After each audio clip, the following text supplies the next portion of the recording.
Assalamualaikum warahmatullahi wabarakatuh. Sahabat, kisah kali ini datang dari seorang ulama besar yang memiliki sifat sombong karena ia merasa ilmu agama yang ia miliki sudah sangat tinggi dan tidak ada yang menandinginya. Kisah ini bersumber dari kitab Fathul Majid karya dari Syekh Muhammad Nawawi bin Umar Al-Jawi Al-Bantani Asy-Syafi'i. Dikisahkan ketika Imam Abu Hanifah masih kecil, ada seorang ulama yang memiliki ilmu agama sangat tinggi. Ulama ini sangat terkenal yang bernama Dahriyah.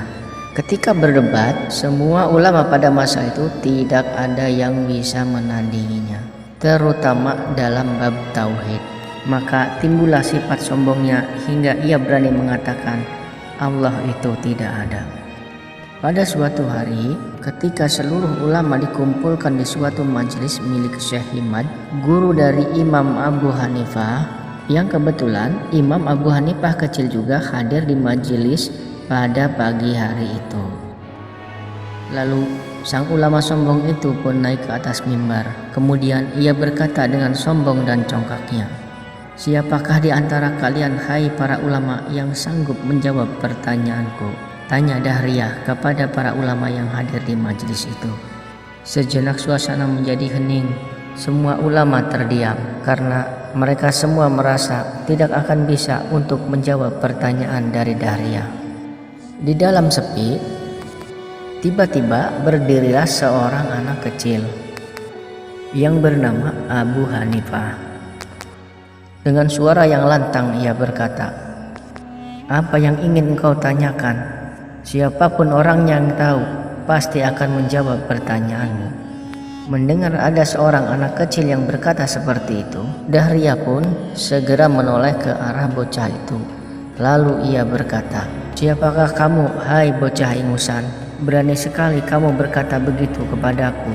Tidakkah kamu tahu begitu banyak orang yang telah dewasa, yang bersurban dan para pemilik jubah kebesaran, mereka semua kalah dan tidak bisa menjawab pertanyaanku.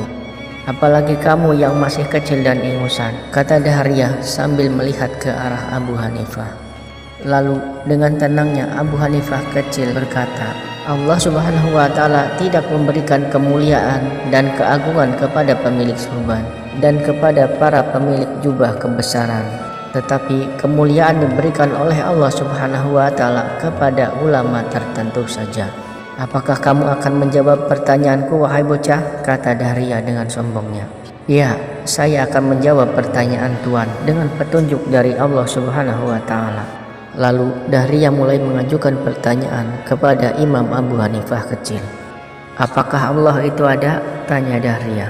"Tentu saja ada," jawab Abu Hanifah. "Di mana dia?" tanya Dahriyah kembali. "Dia Allah, tiada bertempat baginya," jawab Abu Hanifah kembali. Lalu Dahriyah melontarkan pertanyaan berikutnya. "Bagaimana bisa dibilang ada jika dia tidak bertempat? Dalilnya ada di badan Tuan, yaitu ruh Tuan. Apakah Tuan yakin kalau ruh itu ada?" Abu Hanifah kecil balik bertanya kepada Dahriyah. "Ya, aku yakin ruh itu ada," kata Dahriyah. "Kalau memang Tuan yakin ruh itu ada, di mana tempatnya? Apakah di kepala, di perut, atau di kaki Tuan?" tanya Abu Hanifah kembali.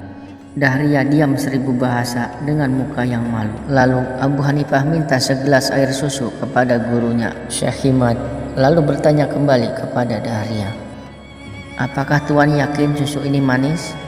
"Ya, saya yakin susu itu manis," jawab Dahriyah.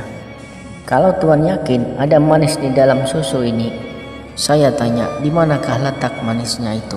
Apakah di bawah, di tengah, ataukah di atas?" tanya Abu Hanifah kembali. Dahriyah terdiam lagi. Ia tidak bisa menjawab pertanyaan dari Abu Hanifah. Wajahnya tertunduk karena dipenuhi oleh rasa malu. Lalu Abu Hanifah pun meneruskan perkataannya kembali. "Seperti ruh atau manis yang tidak bertempat, demikianlah Allah tidak bertempat di dunia ataupun di aras." Kemudian dengan rasa yang malu, Dahriyah pun bertanya kembali kepada Abu Hanifah, "Sebelum Allah itu apa dan setelah Allah itu apa?" "Tidak ada apa-apa sebelum Allah, dan sesudahnya pun tidak ada apa-apa," jawab Abu Hanifah. Tolong jelaskan jika sebelum dan sesudahnya tidak ada apa-apa, ucap Dahriah kembali. Dalilnya ada di jari tangan Tuan. Apakah sebelum ibu jari dan apakah setelah jari kelingking? Apakah Tuan bisa menerangkan apakah ibu jari dulu ataukah jari kelingking dulu?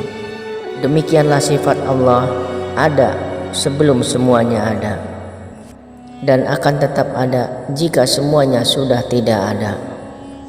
Itulah makna kalimat ada untuk Allah Subhanahu wa Ta'ala. Dahriah pun semakin bertambah malu. Lalu ia pun bertanya kembali kepada Abu Hanifah. Satu lagi pertanyaan saya, apa yang sedang Allah perbuat saat ini? Wahai Tuan, sebetulnya engkau telah membalikan fakta. Seharusnya yang bertanya itu ada di bawah mimbar dan yang ditanya berada di atas mimbar. Dahriah pun segera turun dari atas mimbar, kemudian tempatnya digantikan oleh Abu Hanifah. Lalu Abu Hanifah pun menjawab pertanyaan dari Dahriah. Allah Subhanahu wa Ta'ala ini sedang menjatuhkan orang yang tersesat seperti Tuan ke bawah jurang neraka dan menaikkan yang benar seperti saya ini ke atas mimbar keagungan. Maha suci Allah yang telah menyelamatkan keyakinan Islam melalui seorang anak kecil. Demikianlah sahabat, mudah-mudahan ada hikmah di balik cerita ini yang bisa kita ambil. Semoga bermanfaat. Wassalamualaikum warahmatullahi wabarakatuh.